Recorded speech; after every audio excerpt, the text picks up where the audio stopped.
안녕하세요, 가치남입니다. 자, 오늘이 6월 마지막 날이에요. 그런데 오늘도 시장이 정말 부진했던 것 같아요. 자, 코스피는 1.9%의 급락이 나왔고 동시효과에 더 빠져버렸죠. 그래서 종가가 최저가에서 마무리되었고, 그리고 코스닥은 무려 2%가 넘는 급락이 나왔고 마찬가지로 거의 최저가에서 마무리되었네요. 자, 요즘에 시장이 정말 어렵잖아요. 일단 코스피를 보면, 자, 이번 주에만 잠깐 3일 동안 상승이 나오고, 그때를 제외한다면 거의 한 달 내내 정말 이런 적이 있었나 싶을 정도의 급락이 나왔던 한 달이었어요. 비슷한 시점으로 보면 거의 1월달이죠. 이런 구간이었다고 볼 수 있는데, 그렇다 보니까 영상 댓글을 굉장히 부정적으로 생각하시는 분들이 많으시더라고요. 아마 지금은 현금 비중이 적으신 분들이라면 모두 실현을 겪고 있을 텐데, 오늘은 5월달 PCE 발표를 앞두고 있잖아요. 개인 소비 지출이죠. 어쨌든 이 지표가 그렇게 기대는 되지 않지만 긍정적으로 해석할 수 있는 여지를 남겨서 7월달부터는 시장이 조금은 반등할 수 있는 그런 한 달이 되기를 한번 기원해 보겠습니다. 자, 이어서 코스피의 상위 종목들을 보면, 어제 급락이 나왔던 자동차 관련주, 오늘 현대차하고 기아는 소폭의 반등이 나왔고, 2차전지 관련주하고 반도체 관련주, 이쪽이 정말 부진했던 것 같아요. 삼성전자, LG에너지솔루션, 하이닉스, 그리고 삼성 SDI까지 오늘도 크게 밀리는 모습이 나왔었고, 그리고 코스닥도 2차전지 소재 기업들 LNF하고 에코프로비엠, 첨보, 이런 기업들이 상당히 급락하는 모습이 나왔습니다. 자, 2차전지는 제가 관련해서 뒤에서 한번 말씀 드려볼게요. 자, 그럼 이어서 코스피의 수급을 살펴보면, 오늘도 기관과 외국인의 양매도가 나왔고 외국인의 3거래일 연속으로 순매도를 보여주었습니다. 그리고 코스닥도 마찬가지로 외국인의 많은 매도세가 나왔고 기관도 4거래일 연속으로 순매도가 나오고 있죠. 자, 그리고 삼성전자 2거래일 연속으로 기관과 외국인의 순매도가 나오고 있고, 자, 그리고 어제 급락이 나왔던 현대차는 다시 기관과 외국인의 매수세로 전환이 되었죠. 그리고 오늘 급락이 나왔던 삼성 SDI 외국인의 많은 순매도가 나왔고 기관이 모처럼 2거래일 연속으로 순매도를 보여주었습니다. 그리고 에너지솔루션도 마찬가지예요. 기관과 외국인의 많은 순매도가 나왔고 기관은 그래도 꾸준히 매수를 했던 종목 중에 하나였는데 연기금을 중심으로 지금 3거래일 연속으로 순매도가 나왔네요. 자, 이어서 주체별 매매 동향에 대해서 살펴보도록 하겠습니다. 6월 30일 외국인이 가장 많이 매수한 종목은 현대차, LG화학, 두산에너빌리티, 네이버, 삼성중공업, 이런 종목들을 차례대로 매수했고 가장 상단에 현대차가 포함되어 있고, 그리고 오늘은 조선주의 흐름이 상당히 좋았던 것 같아요. 그리고 기관도 마찬가지로 현대차, 삼성물산, 셀트리온 헬스케어, 셀트리온, 현대건설, 이런 종목들을 차례대로 매수했습니다. 자, 오늘은 마찬가지로 두 개 업종이 가장 강세를 보여줬던 것 같아요. 첫 번째가 조금 전에 말씀드렸던 조선주였고 또 두 번째는 건설주였죠. 자, 이어서 해외 증시를 볼게요. 일단 먼저 S&P 500을 보면 어제는 거의 보합이었었고 나스닥도 거의 보합으로 마무리되었죠. 그리고 다우지수는 소폭의 상승이 나왔어요. 그리고 다른 아시아 증시를 보면 일본 니케이가 현재 1.5%의 하락이 나오고 있고 대만이 무려 2.4%의 급락이 나오고 있습니다. 자, 그런데 오늘도 상해지수는 1.3%의 급등이 나오고 있어요.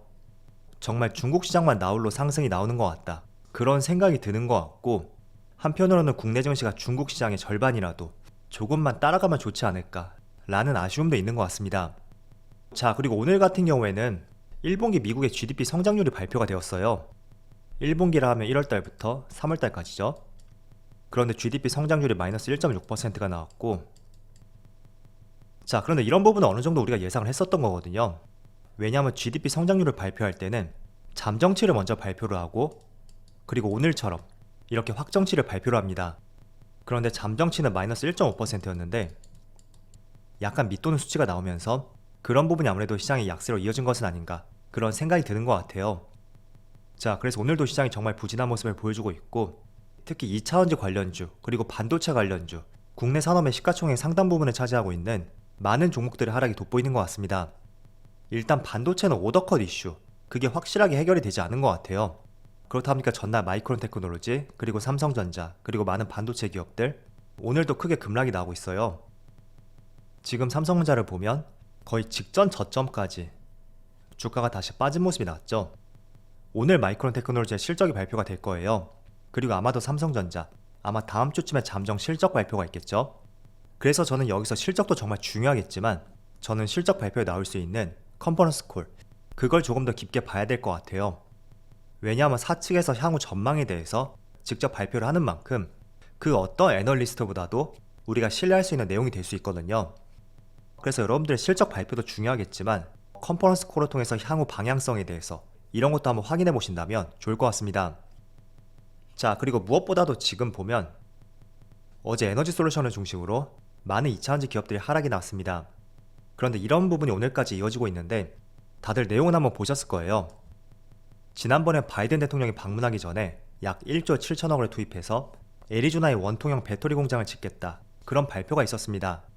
자, 그런데 그 당시만 하더라도 투자 금액이 1조 7천억이었는데 최근에 고물가, 고환율 등의 여파로 인해서 비용이 2조 중반까지 크게 불어날 수 있다는 전망이 나왔고, 그 때문에 잠시 투자 계획을 보류하겠다라는 발표가 있었습니다. 자, 이런 기사가 나오면 관련 배터리 기업들 있죠. 삼성 SDI하고 또 SK이노베이션, SK온이 아직까지 분할 상장하지 않았기 때문에 SK이노베이션을 같은 관점으로 볼 수가 있겠죠. 자, 그래서인지 특히 삼성 SDI의 하락이 정말 돋보이는 것 같아요. 지금 현재 촬영 시점이 오후 1시가 좀 넘었는데 5.6% 급락이 나오고 있고, 어제까지는 그래도 선방을 하고 있었거든요. 그런데 오늘은 여지없이 이렇게 장중하되는 6.7%까지 강한 급락이 나왔습니다. 자, 그리고 SK이노베이션도 마찬가지예요. 이노베이션 같은 경우에는 유가 상승에 대한 수혜가 조금은 발생이 되었었거든요. 그렇지만 미국을 중심으로 정유사에 대한 조금은 거슬릴 수 있는 그런 내용들이 나옴에 따라서 주가가 한 차례 급락하는 모습이 나왔고, 오늘은 배터리 관련주로서 이런 부분에 따라가는 것 같아요. 자, 그렇다 보니 많은 소부장 기업들, 에코프로비엠도 6% 급락이 나오고 있고, LNF는 무려 7%, 그리고 SKC는 9% 급락이 나오고 있습니다. 자, 2차전지는 사실 믿었던 업종이었었죠. 자, 아무리 시장이 한 달 사이에 10% 이상의 폭락이 나왔음에도 불구하고 가장 선방을 보여주었었고, 그래서 우리가 정말 믿을 수 있는 것은 2차전지밖에 없다, 그런 생각들을 많이 하셨을 거예요. 그렇지만 그 신뢰감을 조금은 다시 한번 생각해 볼 수 있는 에너지 솔루션에 좋지 못한 내용이 나왔고, 저는 그 내용도 내용이지만 이게 더 크게 작용이 되었다고 생각이 되거든요.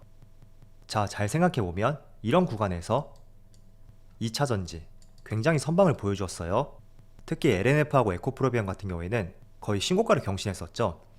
자, 그렇다고 하더라도 시장 상황이 녹록지 않은 상황이었고, 또 어제처럼 2차전지를 중심으로 다소 불안할 수 있는 내용들이 발표됨에 따라서 일단은 그동안 2차전지 관련주는 홀딩하고 있던 많은 투자자들이 어제하고 오늘 많은 차익 매물이 나오고 있는 것 같아요.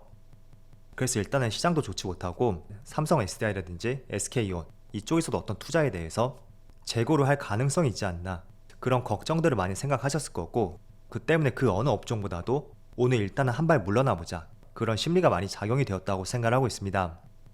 자, 그런데 삼성 SDI 같은 경우에는 제가 기사 내용을 좀 살펴보니까 미국 인디애나주의 스텔란티스하고 합작사를 설립한다는 내용이 있었죠. 자, 그런데 이 투자권에 대해서는 어떤 수정 계획이 없다 라는 발표가 있었고, 또 SK온 같은 경우에도 지난해 9월에 포드하고 합작 범위를 통해서 테네시주하고 켄터키주, 여기에 차례대로 공장을 건립할 계획을 갖고 있었습니다. 그렇지만 마찬가지로 계획 변경은 없다는 발표가 있었거든요. 그렇지만 투자 심리가 많이 위축이 되었고, 그동안 많이 하락하지 않았던 2차전지, 내가 보유한 종목들도 큰 하락이 나올 가능성이 있다, 그런 걱정들이 앞섰기 때문에 오늘은 정말 전 종목이 지금 보시는 것처럼 이렇게 거의 폭락 수준을 보여주는 것 같아요. 자, 그래서 저는 여러분들이 혹시나 2차전지에 대해서 비중이 많으신 분들이라면 약간은 보수적인 관점을 가져보는 것도 괜찮을 것 같고요. 또 혹시나 추가 매수에 대해서 고민을 하셨던 분들이라면 저라면 지금 구간에서는 적극적으로 매수하기보다는 일단은 시장이 조금은 안정화될 때, 또 다음 달에는 소비자 물가지수 발표도 앞두고 있고, 또 정말로 유가가 꺾이는지 이런 것들을 조금은 확인하고 추가 매수의 관점을 가져보는 것도 좋은 시점이 될 것 같습니다. 2차전지만 해당되는 것은 아니에요. 많이 빠졌다고 생각을 했고, 또 기업의 PER 이런 것들을 비교해봐도 확실히 저평가 구간이라고 볼 수 있어도 지금은 그 저평가 구간보다도 더 저평가될 수 있는 충분한 그런 시점인 것 같아요. 그래서 이런 거죠. 지금은 A의 종목의 가치가 5만원이에요. 그런데 4만원까지 떨어졌어요. 그러면 충분히 저평가되어 있다고 볼 수가 있어요. 그렇지만 그럼에도 불구하고 35,000원, 3만원 이렇게 떨어지고 있는 것이 지금의 시장 흐름입니다. 자, 그렇기 때문에 삼성 SDI 같은 경우에도 저는 충분히 더 상승 가능하다고 생각이 돼요.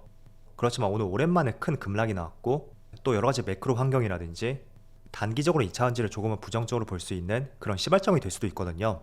자, 그렇기 때문에 추가 매수를 고려하시는 분들이라면 제가 조금 전에 말씀드린 것처럼 아무리 저평가되어 있다고 하더라도 지금은 그 저평가보다 더 훨씬 저평가될 수 있는 충분한 그런 시점인 것 같습니다. 그렇기 때문에 여러가지 매크로 환경들이 조금은 돌아설 때 그때를 추가 매수의 관점으로서 가져보자, 이런 말씀을 드리겠고, 그리고 2차전지 뿐만 아니라 여러 업종들, 수많은 업종들이 마찬가지인 것 같아요. 그래서 이 점은 조금은 이해를 해보신다면 좋을 것 같아요. 자, 그리고 한 가지 긍정적으로 볼 수 있는 내용에 대해서 말씀을 드려볼게요. 이거 오늘 아침에 나온 기사인데 국민연금이 선물한 매도를 통해서 환해지에 나섰다 라는 기사가 나왔습니다. 자, 내용이 조금 어렵죠? 이거를 조금 간단하게 설명한다면 지금 환율이 지금 1,300원이잖아요. 여기서 국민연금이 달러를 매도했다 라고 이해해 보시면 좋을 것 같습니다. 자, 과거 2020년 당시에도 3월 달에 한번 국민연금에 선물한 매도가 있었거든요. 그런데 공교롭게도 그 시점이 2020년 3월이었죠. 원달러 환율의 최고점이었습니다. 그래서 국민연금이 매도를 했다는 것은 1,300원이 고점이 되지 않나? 라는 기대감을 가져볼 수 있다는 거예요. 그리고 미국 재무부의 환율 보고서에 따르면 국민연금은 꾸준히 달러를 매수했었고 이게 환율 상승을 부추길 수 있다는 그런 내용들이 상당히 지적이 되었습니다. 그런데 1,300원을 기록하자마자 선물한 매도가 나왔다 라는 것은 환율 상승 압력을 줄일 수 있다는 기대감이 있을 수 있고 또 이게 얼마나 장기적으로 갈지 모르겠어요. 일단은 선물한 매도는 하긴 했었어도 이게 단발적인 것인지 아니면 추가적으로 나올 수 있는지 그런 부분도 한번 따져봐야 될 것 같습니다. 만약에 정말로 추가적으로 나온다면 국민연금 입장에서는 환율 1,300원이 고점이라는 인식을 가지고 있는 것이고 또 그렇다는 것은 환율이 더 상승하는 것에 대해서 방해할 수 있는 그런 요소가 될 수가 있겠죠. 자, 그래서 작년 3월 달에도 국민연금이 선물한 매도를 했었고 그때가 환율의 최고점이었었다. 그 점을 한번 기억을 해보시면서 이번에도 그런 상황이 올 수 있기를 기대해 보겠습니다. 자, 오늘은 6월 마지막 날이고 또 상반기 마지막 날이잖아요. 그런데 정말 조금의 반등도 없이 거의 6월 마지막 날의 최저점에서 마무리가 되는 것 같아요. 자, 골이 깊으면 산도 깊다고 했던 만큼 7월달 3분기부터는 턴어라운드 할 수 있기를 한번 기대해 보고요. 다들 이 어려운 시장을 잘 견뎌내 보자고 말씀을 드리겠습니다. 자, 그럼 오늘 영상 여기서 마치도록 하고요. 언제나 여러분들의 성공 투자를 기원하도록 하겠습니다. 감사합니다.